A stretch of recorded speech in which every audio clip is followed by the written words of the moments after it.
Ben, thank you for joining us for DC News Now at 4. I'm Mark Hall. And good afternoon. I'm Elisa Gale. DC News Now is your local election headquarters right before the election. Taking a live look outside as the race for the White House nears the end now. Tomorrow, voters will head to the polls for Election Day. And Annalisa, we have team coverage. DC News Now's Randy Bass. Following security measures ahead of the election. But let's head to DC News Now's Ben Dennis covering traffic and road closures here in the district. And Ben, the changes come ahead of Vice President Kamala Harris's watch party tomorrow night at Howard University. What can drivers and others nearby expect? Well, more than 24 hours before this event is even supposed to happen at Howard University, the bottlenecking has begun. And the full road closures from DC Police, not even in effect until 7 o'clock. Check out the scene right here. Already some traffic around Florida Avenue and Northwest.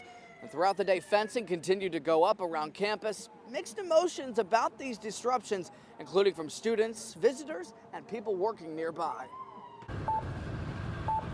DC Police directing traffic hours before a near full clearing of Howard University's perimeter. Tuesday night's homecoming of one of their most famous alums, bringing headaches to locals. Well, it was a little bit struggling getting to work. Inside a Jamaican restaurant near temporary barriers, Audrey says she's ready for what disruptions bring. We're just trying to make the best, and hopefully in the midst of all of this, we get some customers. An employee inside this Potbelly sandwich shop said it took an extra hour to find parking Monday morning. Howard classes are in session, but virtual courses prompted a quiet campus. Students like Michelle Fagbola are taking stock of the beefed up security. Even like yesterday, I left for work really early, and then I came back home, and there's like barricades on the sidewalk. Yeah, what do you think about seeing those? I understand that they're doing that to protect us, so I definitely think it's a good thing, but it does make it like feel very real and very scary. I mean, it's amazing. It's an amazing experience. The Romaine family is in DC from Illinois on an unrelated visit, still taking note of the prep work being done ahead of the vice president's election night event. And just to be able to have a slight piece of history to give to our daughter in her lifetime is worth whatever inconveniences we have to experience. Again, these road closures go into effect formally at 7 o'clock, but the problems have already been building up throughout the afternoon. For how long these permanent closures stay into effect, police say they don't yet know. They haven't figured it out. Even people walking near campus tomorrow might have a difficult time given the sheer number of people that will be coming in for this Harris event. Maybe taking a different way around Northwest, north of Florida Avenue would be the best bet for your Tuesday. In Northwest, Ben Dennis, DC News Now. Ben, thank you. And not far from Howard University, businesses and institutions downtown near the White House are gearing up for election night, too. Yeah, DC Police just wrapping up an election security briefing. DC News Now's Randy Bass joining us live now with the latest on their message. Randy, what are they saying? Yes, DC Police say they'll be out and ready in full force, ready to respond should anything happen. This all comes as businesses and federal buildings downtown gear up, they fence in, they board up ahead of election night tomorrow. Take a look at video we shot earlier today. This along 17th Street as heavy iron fencing went up around the White House complex near the Eisenhower Executive Office building and around Lafayette Square Park. Over the weekend, the new People's House exhibit added stickers to cover its windows and chain fencing outside. More businesses near 17th Street and Pennsylvania Avenue across the street boarding up their storefronts, but still open for business. And even miles away from the White House, more heavy fencing going up outside the vice president's residence at the Naval Observatory. And as more fencing goes up and things start to look different downtown, people we talked to say their anxiety around the election is at an all-time high, even though police are out in full force.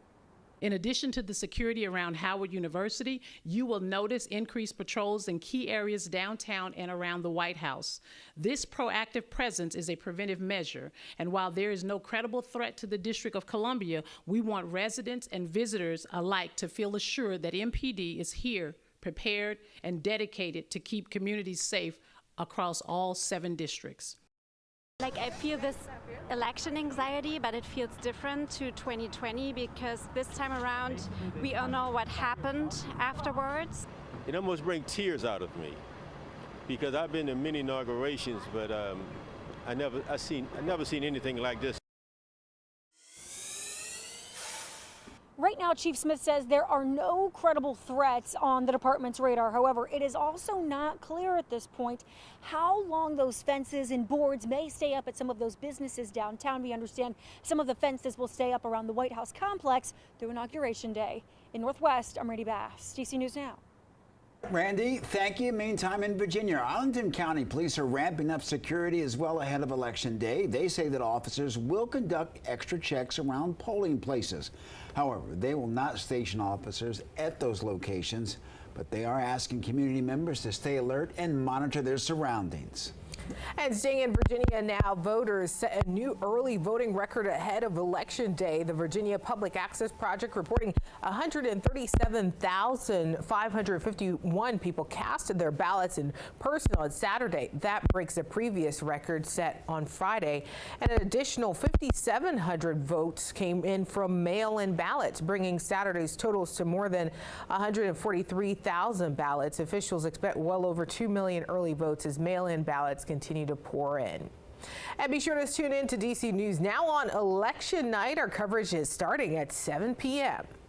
All right, let's head over to meteorologist Damon Matson with the first look at our forecast. Damon, pretty good weather to hit the polls tomorrow. Right, things are looking pretty good to go. No weather worries out there as we head on into Election Day, of course, tomorrow. But we are just noticing a couple of different things taking shape out there. One of the main things today that we haven't dealt with much over the last several days, there's a lot of cloud cover rolling across the DMV, and this has had an impact keeping our temperatures from warming up too much throughout the day today. But despite the fact that we've seen a good amount of clouds, well, there's still no rainfall to speak of, and that will continue to be the trend as we go throughout the rest of this evening. Temperatures that are in the 60s right now will gradually drop back down into the 50s, but as this blanket of clouds continues to hang on, we will not see temperatures dropping as much tonight. So we did wake up today in the 30s and 40s. We will not be that chilly as we head into the start of your Election Day tomorrow. As a matter of fact, if you are heading out early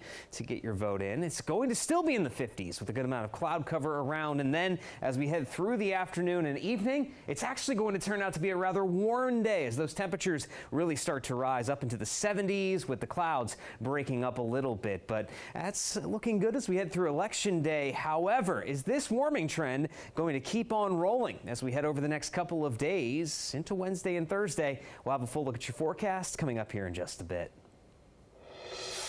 All right, Damon, thank you. Well, developing now, a man is dead after a double shooting over the weekend in Southeast Washington. Police say they found the two men with gunshot wounds when they responded to the 2100 block of Savannah Terrace in Southeast around 10 p.m. on Sunday. Both were rushed to a nearby hospital where one of them died there. That man has been identified as 25-year-old Lorenzo Campbell Jr. He was from Fort Washington, Maryland. A toddler is recovering in the hospital after getting a hold of a gun and accidentally shooting herself at a home in Prince George's County. DC News Now's Jean-Marie Sissay spoke to neighbors about what happened. Yeah, many neighbors are praying for a smooth recovery for this little girl. Police say she's in critical but stable condition. But the question on many people's minds is how a toddler was even able to get access to a gun. I pulled in yesterday around 7, 8 o'clock, and I see about 4 or 5 police cars. Matthew Elliott has lived in this Bowie neighborhood for a year and has never seen a heavy police presence like this. I found out a little girl got shot. I'm like, try doing. According to Prince George's County Police, just before 4 p.m. on Sunday, they got a call about a shooting on Brook Edge Court. When they arrived, they found a little girl with a gunshot wound, and she was rushed to the hospital with serious injuries. During the investigation, they discovered the little girl found an unsecured gun and accidentally shot herself. The incident leaving many people with questions, like how was a toddler even able to get access to a gun? You shouldn't have guns around kids in the first place, but if you're going to have a gun, make sure it's in a secure area. There's no reason why little kids should be able to get a gun and shoot themselves. Here's some safety tips if you do keep a firearm in your home. Store your firearm securely, make sure your firearm is unloaded, and store ammunition separately. I just hope the little girl gets better, and hopefully she gets through this and the family can shake back from this. Now, Prince George's County Police say the circumstances are still under investigation, including who was responsible for the child when it happened. Reporting in Bowie, Maryland, I'm Jean-Marie Sissay, DC News Now. Marie, thank you. Well, an update to a story you brought you last week. Fairfax County Police now say 2 men are facing charges after street racing in Tysons last month. This video shows now the video of the driver of the Tesla Cybertruck and the driver of the Lamborghini racing, and it got more than 100 million views on social media. Officer body camera video also capturing the arrest of both drivers. Detectives say they are still looking for other people involved. And 5 people are displaced after their home caught fire. Montgomery County Fire and Rescue saying that the fire started in the basement of the 500 block of Burnt Mills Avenue in Silver Spring. They estimate around $225,000 in damage. While the cause of the fire is still under investigation, fire officials noted a significant clutter and debris inside the home. There were no reported injuries. Well, turning now to sports, the Washington Commanders with another victory Monday as the team took down the New York Giants Sunday 27-22. And the Commanders, Annalisa, they improved to 7-2 on the season for the first time since 1996. Rookie quarterback Jaden Daniels connected with scary Terry McLaurin for 2 touchdowns in the win. It's the second time the Commanders have beat the Giants this season. And for 7 straight weeks now, the Commanders have held their lead atop the NFC East Division as playoffs are looking more and more likely than like it's a good thing for the Burgundy and the Gold. Yeah.